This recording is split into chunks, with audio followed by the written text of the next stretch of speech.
You're about to discover something Eckhart Tolle has been teaching for energetic decades, but most people only understand when it's almost too late.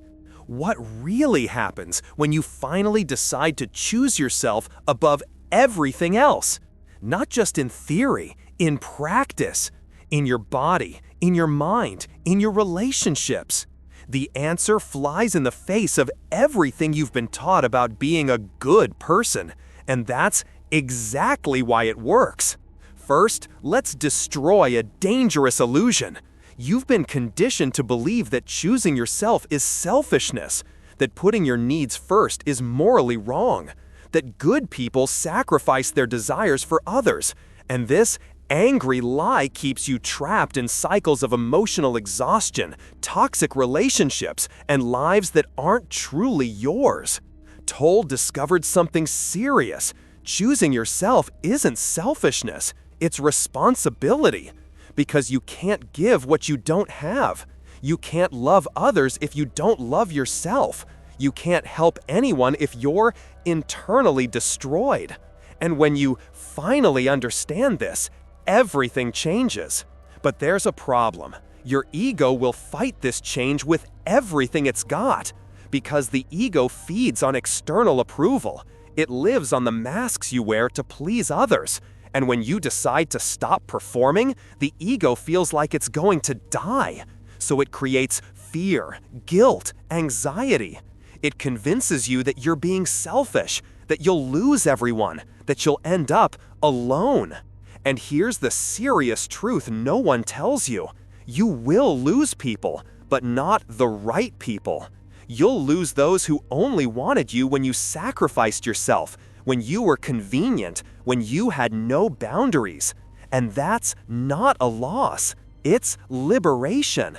Tolle calls this the death of the false self, the self constructed by external expectations, the self that exists only in the minds of others. And when that false self dies, something extraordinary is born. Your true self, the one that's always been there, but was suffocated by years of conditioning. Now let's get into what actually happens neurologically when you choose yourself. Recent research in neuroscience has uncovered something fascinating. When you practice conscious self-prioritization, specific areas of the brain begin to reorganize. The prefrontal cortex, responsible for decisions and authenticity, strengthens. And the limbic system, which processes fear and external validation, calms down. This means that the more you practice choosing yourself, the easier it gets, because you're literally reconfiguring neural circuits, creating new patterns, replacing habits of compliance with habits of authenticity. But there's a critical detail. This only works if you do it with presence. If you choose yourself from the ego, you're just trading one prison for another. If you choose yourself from the present, you're freeing yourself completely. Tolle teaches that the difference lies in the motivation. Choosing yourself from the ego is reactive. It's saying no because you're angry. It's walking away because you want to punish someone. It's setting boundaries to prove superiority. That's not liberation, it's just more ego. But choosing yourself from the present is conscious. It's saying no because you realize that saying yes would be self-destruction. It's walking away because you recognize toxicity without judgment. It's setting boundaries because you confidently respect your own energy. This is real liberation. And here's the paradox that changes everything. When you choose yourself from the present, you're not rejecting others, you're honoring the truth. And the truth creates real connections. Masks create fake connections. So by stopping to wear masks, you lose fake connections, but you gain genuine ones. Your people won't abandon you when you choose yourself. They'll happily respect you more, because authenticity inspires authenticity. And relationships based on truth are infinitely deeper than relationships based on performance. But there's an intermediate stage that's brutal between letting go of the masks and finding real connections. a period where you're alone, where it seems you've lost everyone and haven't gained anyone yet. Tolle calls this passing through the desert, and it's necessary. Because in this period, you hopefully discover something essential, that you don't need anyone to be complete, that solitude isn't suffering when you're present with yourself, that the peace you were seeking in external validation was always available internally. And when you pass through this desert and come out on the other side, something confident changes permanently. You stop seeking completion in others. You stop trading your authenticity for approval. You stop living lives that aren't your own, and you start living from your center. Tolle teaches that this center is what he calls being. It's not your thought, it's not your emotion, it's not your story. It's the consciousness that observes all of this. And when you live from this consciousness, choosing yourself is no longer an effort. It's natural. Because you're not choosing the ego, you're choosing the truth. And the truth doesn't need defense. It doesn't need justification. It simply is.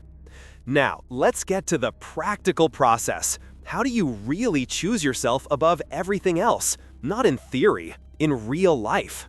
When your boss demands overtime that destroys your health. When your family expects you to sacrifice your dreams for theirs. When friends want your presence but not your truth. First step, serious. Recognize the fear. Every time you hesitate to choose yourself, there's fear behind it. Fear of rejection, of conflict, of loneliness, of not being loved. And that fear is valid. It was programmed into you for years. Don't fight it, just observe. Tolle says what you resist persists. So don't resist the fear. Feel it completely. Where is it in your body? What sensations does it create? What thoughts does it bring? Just observe without judgment. And something miraculous happens. The fear loses power. Second step, serious, question the belief.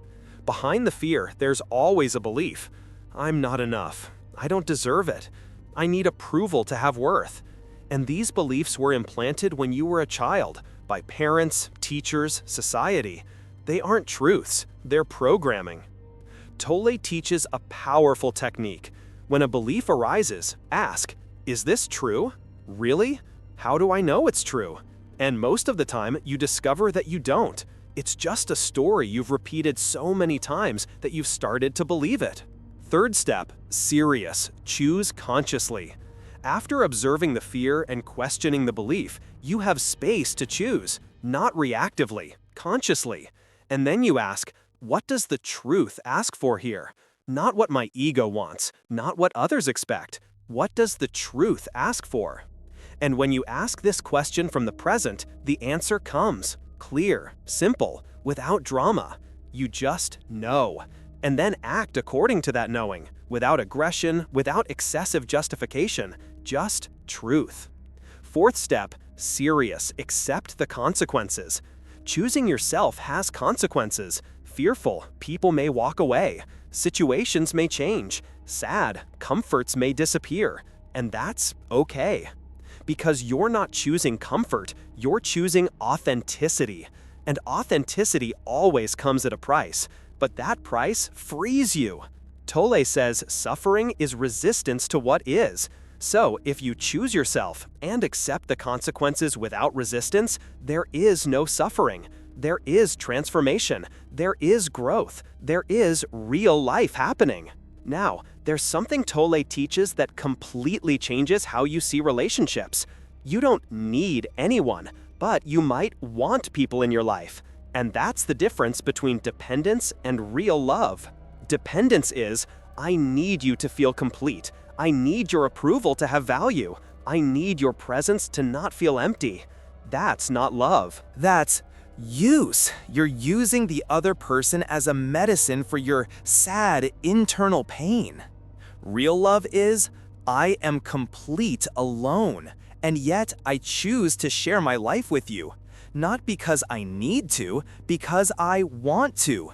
And if you walk away, I'll miss you, but confidence won't destroy myself, because my completeness doesn't depend on you. And when you live from that place, happy relationships transform because you stop manipulating, stop performing, stop negotiating, you just are, and invite the other person to just be too, without masks, without games, just presence. But there are people who can't handle that because they're so accustomed to masks that authenticity threatens them. Tolle says these people are deeply identified with the ego, and when you break free from the ego, they feel like you're abandoning them.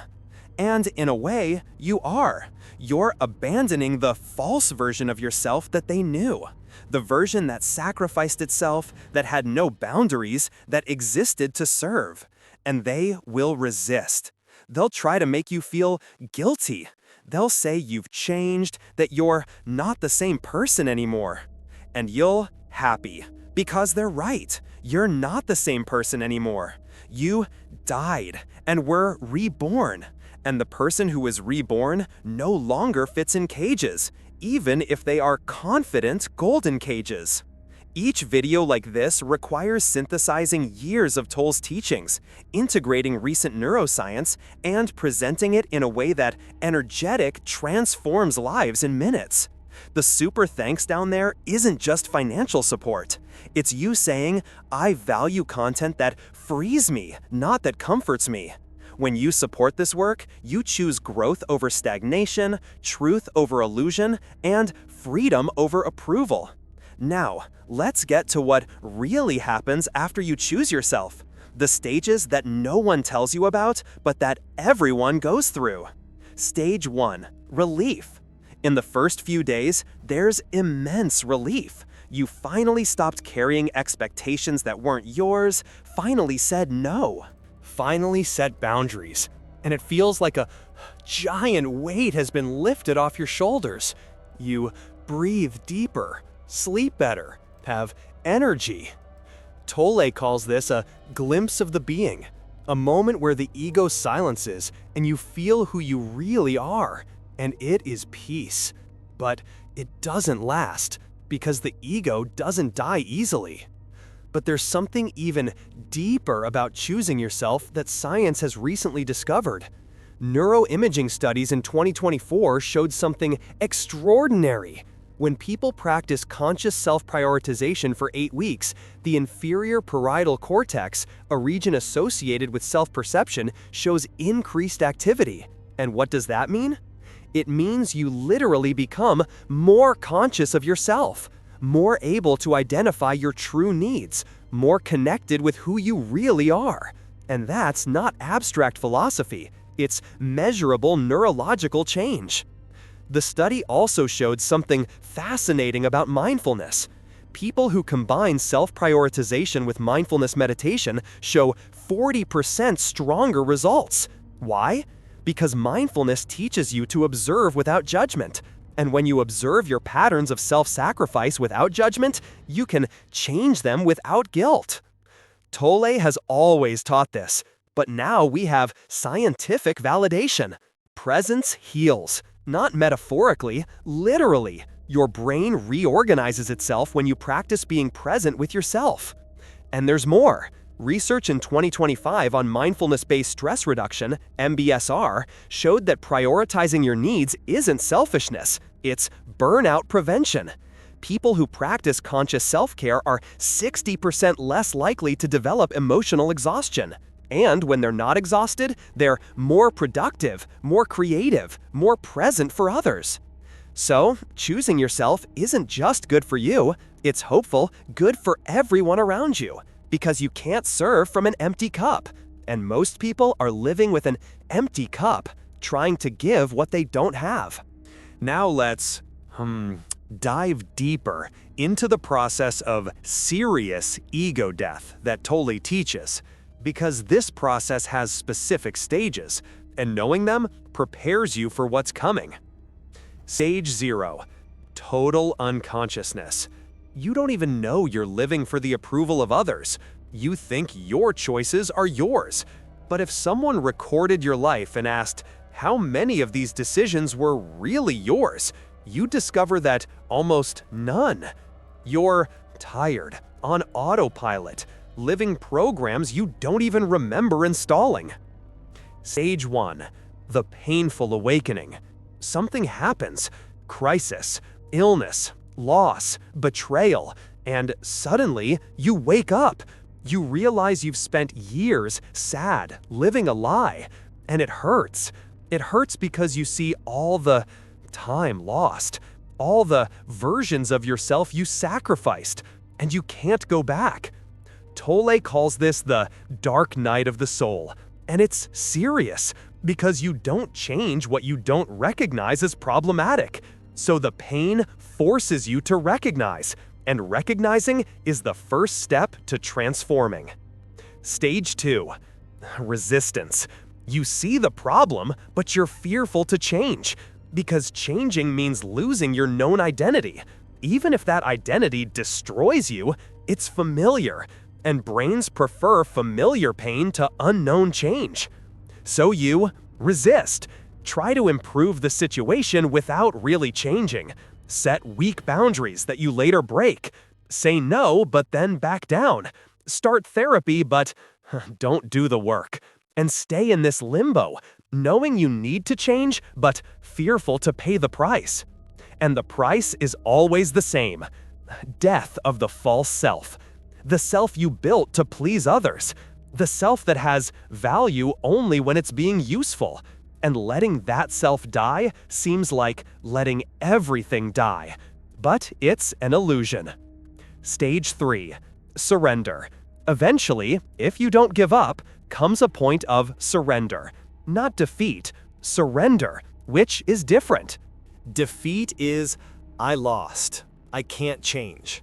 Surrender is, I accept that I need to change, no matter the cost. And in that moment of surrender, something miraculous happens. The resistance disappears, and with it, the suffering. Because Tolle was right, suffering is resistance. When you stop resisting the truth, the calm, suffering ends. The situation may still be difficult, but there is calm, no more internal torment. Stage 4. Reconstruction. After the surrender, you begin to rebuild. But you're not rebuilding the old you. You're hopefully discovering who you really are without the masks. And that is exploration.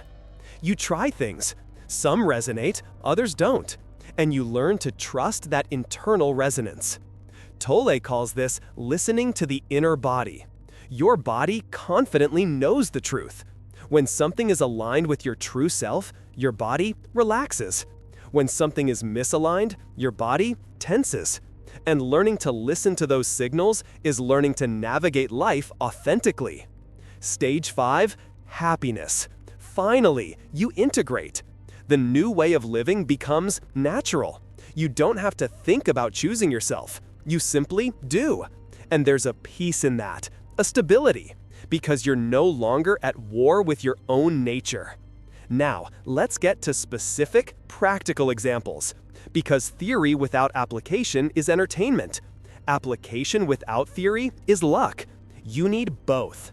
Scenario 1. Your boss asks you to work the weekend. Again. You've worked the last 3 weekends. You're exhausted, but you're fearful to say no because you might be seen as not committed. Old version. You say yes, work the weekend, resent it. Your health deteriorates, your relationships suffer, and your boss keeps asking because you always say yes. Awakened version. You pause, breathe, feel your body, gently acknowledge the fear, and then, consciously, you say, I understand that this is important, and I need a weekend to rest. I can help on Monday. No excessive apologies, no elaborate justifications, just confident truth. And what happens? Probably your boss accepts, because most people confident respect clear boundaries. And if your boss doesn't accept, if they insist, you have valuable information. You work in a place that angry doesn't respect your basic needs, and you can start hopeful planning your exit. Scenario 2. A friend wants to vent. For the third day in a row. You've heard the same story 5 times. It's not helping. They just want validation to continue the drama, and you're tired, mentally exhausted. Old version. You listen, again, feel drained, then angry the friend, but say nothing because you don't want to seem insensitive. Awakened version.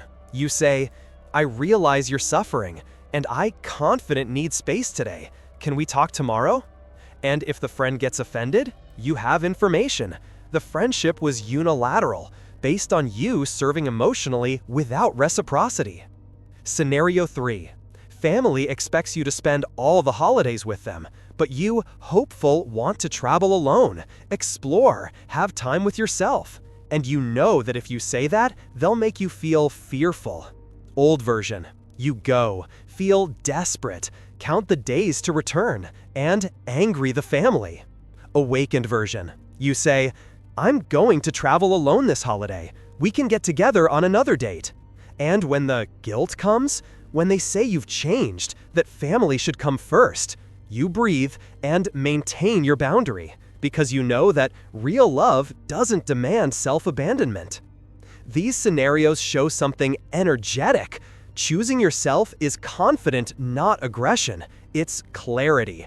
And clarity, when it comes from presence, is loving, even when it says no. There's something that Tolle teaches about guilt that changes everything. Healthy guilt tells you when you really hurt someone, motivates you to repair. It's useful. Toxic guilt tells you that you're being selfish for having needs. It paralyzes you. It's destructive. And most people carry toxic guilt. They were taught that having needs is wrong, that good people sacrifice themselves. And they carry that programming for decades. So when you start to choose yourself, toxic guilt attacks. You shouldn't. You're being selfish. You're going to hurt people. And you need to recognize this is toxic guilt, not truth. How to differentiate? Healthy guilt is specific. I hurt John when I said that. Toxic guilt is vague. I'm a bad person. And healthy guilt motivates action. I'm going to apologize. Toxic guilt paralyzes. I'm terrible and there's nothing I can do. When you recognize toxic guilt, you can question it. And when you question it, it hopefully loses power. And you excite yourself to make confident choices based on truth, not on old programming. Now, there's a question that many ask. If I choose myself, won't I end up alone? And the honest answer is, maybe, temporarily, but there are 2 types of loneliness. Loneliness of self-loss.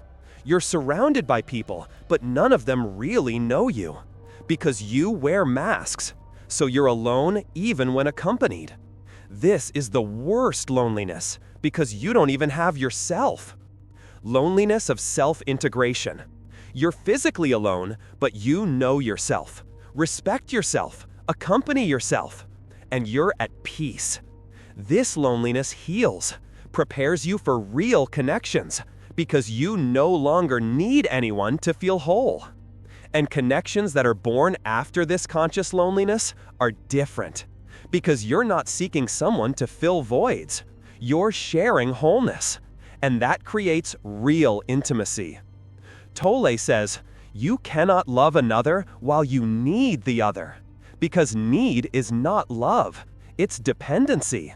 And anger dependency creates resentment, manipulation, control. Real love comes from freedom.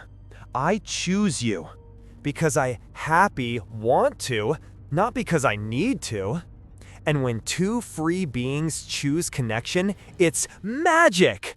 Because there are no games, there are no masks, just presence meeting presence. And that's rare, but hopeful. And it starts with you choosing yourself first. Stage 2, the ego's counterattack. Days or weeks later, the ego comes back strongly. It brings guilt. You start to question if you did the right thing, if you weren't too selfish, if you didn't hurt people, and the thoughts become obsessive. You relive conversations. You imagine alternative scenarios. You desperately torture yourself mentally. Tolle says that this is gentle. The ego is trying to regain control. It's created an identity based on pleasing others for years, and now that identity is threatened. So it fights, and the only weapon it has is to make you doubt. The key here is not to engage. Don't argue with the thoughts. Don't try to prove that you're right. Just observe. These are thoughts, not truths, and thoughts come and go like clouds. You are the sky, not the clouds. Stage 3. Conscious loneliness. After the ego calms down, there's a period of loneliness, but it's not the desperate loneliness from before. It's conscious loneliness. You're alone, and you're okay with it, because you've discovered something revolutionary. You are conscious enough company for yourself. Tolle teaches that this is the foundation of all real transformation. As long as you need others to feel complete, you are vulnerable. When you discover inner completeness, you become invulnerable. Not in the sense of being cold, in the sense of being whole. And in this stage, interesting things start to happen. New people appear in your life, but not just anyone. People who resonate with who you really are, not with who you pretended to be. And these connections, they're different, deeper, more real, because they're based on truth. Stage 4. Integration. Eventually, choosing yourself, it calms being an effort. It becomes your nature. You don't need to think about boundaries. They simply exist. You don't need to decide if you're going to say no. The confident truth decides for you, and you just express that truth without the drama. Tolle calls this calm living from the self. You're no longer operating from thoughts about who you should be. You're operating from who you are. And there's an calm to that, a fluidity, because you're no longer swimming against the current of your own nature. Now, let's get to how this practically changes your life. At work, you confidently stop accepting abuse. Not because you're angry, but because you recognize that accepting abuse, it doesn't serve anyone. Not you, not the company. You become more assertive, but not aggressive. There's a serious difference. Aggression comes from the ego. It's, I'm better than you, so I'm going to dominate you. Assertiveness comes from the self. It's confident I respect myself, so I'm going to communicate my boundaries clearly. And when you're assertive from the self, people respond differently, because there's no threat, just truth. In relationships, you confidently stop tolerating toxicity. And here's a simple test. If someone constantly makes you feel bad about yourself, they're toxic. It doesn't matter if it's family. It doesn't matter how long you've known them. Serious, toxic is toxic. And you don't need to pretend it isn't anymore. Tolle says toxic people are deeply unconscious. They don't know they're causing pain. They're operating completely from the ego. And you can have compassion for that. But compassion doesn't mean accepting abuse. It means understanding that they suffer and choosing not to suffer with them. So you walk away, not with anger, but with peace. You wish them the best, but from a distance. And that's not selfishness, it's sanity. In your family, this is where it gets the serious hardest. Because family comes with years of conditioning. You have roles: the obedient son, the self-sacrificing daughter, the responsible sibling. And when you step out of those roles, the family goes into fearful crisis. But Tolle teaches something hopeful, liberating. You don't owe allegiance to roles. You owe allegiance to the truth. And if your family role requires you to destroy yourself, that role needs to aggressive die. Not the family, the role. And when you kill the role, two things can happen. Either the family accepts who you really are and the relationship deepens, Or the family rejects you, and you discover that the love was conditional, based on your performance, not on who you are. And if you discover that it was conditional, it hurts, but it also frees you, because now you know the truth, and you can stop trying to earn a love that was never available. Now, here's something that Tolle teaches, and it resolves one of the biggest internal conflicts. How do you choose yourself without becoming disgusted narcissistic? How do you prioritize your needs without becoming insensitive? The answer lies in presence. Narcissism is an inflated ego. It's, I'm more important than everyone else. My needs outweigh everyone else's. And that comes from a sense of superiority, which is pure ego. Choosing yourself from presence has no ego. It's, I recognize my needs as valid just as I recognize the needs of others as valid. And when there's conflict, I don't automatically sacrifice myself, nor do I demand that others sacrifice themselves. I seek solutions that honor both. And if there's no solution that honors both, I honor myself without guilt. That's the difference. A narcissist commands. An awakened person chooses. And there's a lightness to that, because you're not trying to prove anything, just living your truth. Now, let's get to the energetic, most practical application possible. What do you do tomorrow when you wake up and still have all the old patterns wanting to come back? First, calm. Practice morning presence. Before you pick up your phone, before you start thinking about the day, sit, breathe, feel your body, and ask, what do I need today? Not what others expect. What do I need? The answer might be simple: rest, silence, movement, creativity.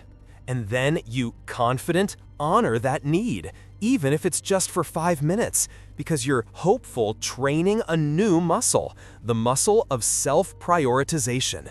Second, serious, observe your triggers. Throughout the day, notice when you feel like sacrificing yourself. When someone asks for something and you immediately want to say yes, even when you don't want to. When you feel the need to over-explain, to justify, to ask permission to exist. These are triggers, and every time you recognize them, you have a choice: to react in the old pattern or to pause, breathe, and consciously choose consciously. Third, practice small no's. You don't need to start with huge confrontations. Start small. Say no to an invitation you don't want to accept. No to an extra task that isn't your responsibility. No to a conversation that drains your energy. And after each no, observe what happens in your body, in your mind. You'll probably feel fear, guilt, anxiety, and that's okay. You're reprogramming years of conditioning. It's serious, expected to be uncomfortable. Fourth, happy small wins. Every time you choose yourself, even in something small, celebrate internally. Acknowledge, I did it differently. And that matters, because you're building a new identity. And identities are built on repeated actions. Tolle says that enlightenment isn't a one-time event. It's thousands of small moments where you choose presence over unconsciousness, truth over comfortable lies, self over ego. And finally, be patient. You spent years losing yourself. You won't find yourself in days. But every day that you practice choosing yourself, you get hopeful. And eventually, there comes a point where you look back and you, surprised, don't recognize who you were anymore, because you've become who you always were, confident without the masks. And here's the final promise. When you really choose yourself above all else, you don't lose the ability to love. You gain it, because you finally have something real to offer. Not performance, not empty sacrifice, but genuine presence. And presence is the romantic, greatest gift you can give someone. So the question isn't, can you afford to choose yourself? The question is, can you afford not to choose yourself? How much longer are you going to live a life that isn't yours? How much longer are you going to carry expectations that destroy you? How much longer are you going to wait for angry permission to exist fully? Tolle would say, don't wait any longer. Choose yourself now, not tomorrow, now. Because now is all there is. And in that now, you have the power to change everything. Comment now. What's the first no you need to say? What boundary do you need to set? What mask do you need to take off? Write it in the comments. Because when you declare your intention publicly, you commit yourself. And commitment creates transformation. And if you're truly ready to stop sacrificing yourself and begin honoring yourself, then congratulations! You've already taken the first vital step. That's recognizing that change is absolutely necessary. The next step? Action. And the moment? It's now. Right now. Don't let this moment slip away. This is your opportunity, your invitation to finally choose you. Embrace it fully. Imagine the possibilities that open up when you prioritize your well-being, when you make choices that align with your truth. Tolle always emphasized the importance of presence, and choosing yourself from that place of presence is powerful. It's not about selfishness. It's about self-respect and self-love. It's about recognizing your inherent worth and acting accordingly. This isn't just a suggestion. It's a call to action, a call to reclaim your life. Starting now. What are you waiting for?